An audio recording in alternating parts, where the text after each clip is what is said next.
March 19th, 2023, Fourth Sunday of Lent. A reading from the first book of Samuel.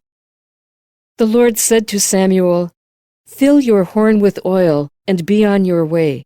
I am sending you to Jesse of Bethlehem, for I have chosen my king from among his sons." As Jesse and his sons came to the sacrifice, Samuel looked at Eliab and thought, "Surely the Lord's anointed is here before him." But the Lord said to Samuel, "Do not judge from his appearance or from his lofty stature, because I have rejected him. Not as man sees does God see, because man sees the appearance, but the Lord looks into the heart." In the same way, Jesse presented 7 sons before Samuel. But Samuel said to Jesse, "The Lord has not chosen any one of these." Then Samuel asked Jesse, "Are these all the sons you have?" Jesse replied, "There is still the youngest who is tending the sheep." Samuel said to Jesse, "Send for him. We will not begin the sacrificial banquet until he arrives here." Jesse sent and had the young man brought to them. He was ruddy, a youth handsome to behold and making a splendid appearance. The Lord said, "There, anoint him, for this is the one." Then Samuel, with the horn of oil in hand, anointed David in the presence of his brothers. And from that day on, the Spirit of the Lord rushed upon David. The word of the Lord.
reading from the letter of St. Paul to the Ephesians.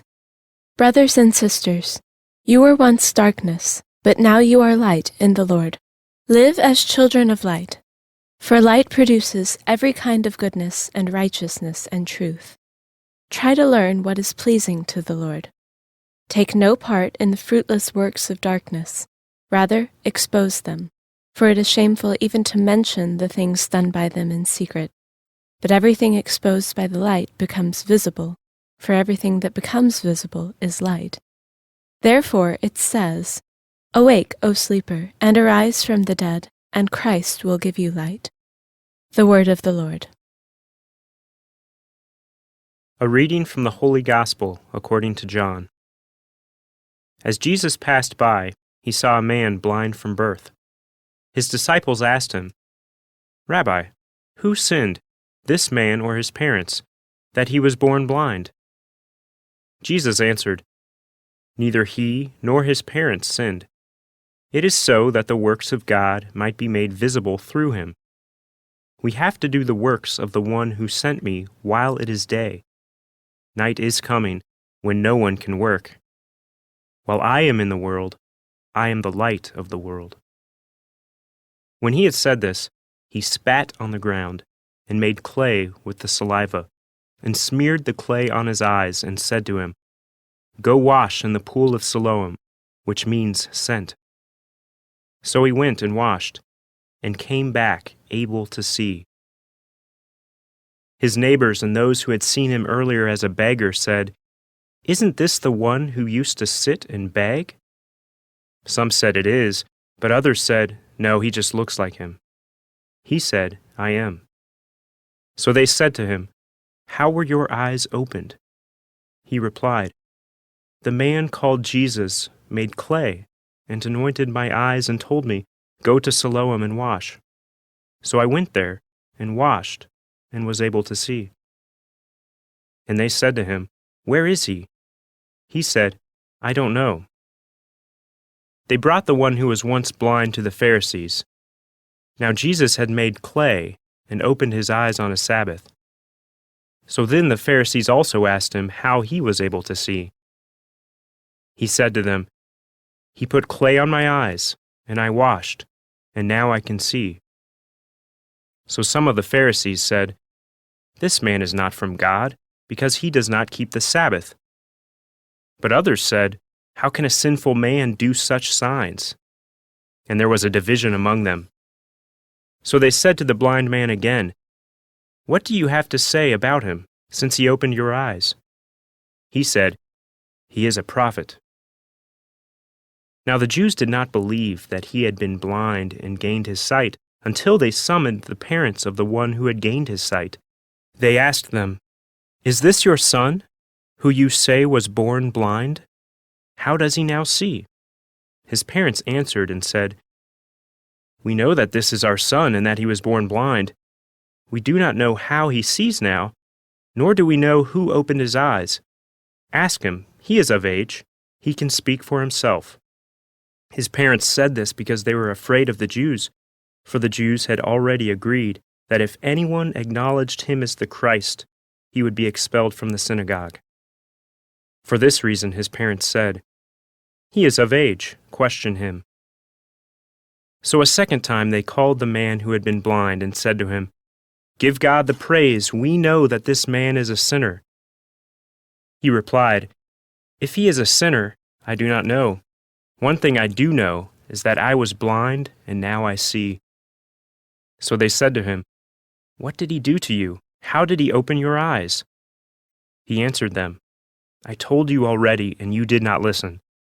Why do you want to hear it again? Do you want to become his disciples too?" They ridiculed him and said, "You are that man's disciple. We are disciples of Moses. We know that God spoke to Moses, but we do not know where this one is from."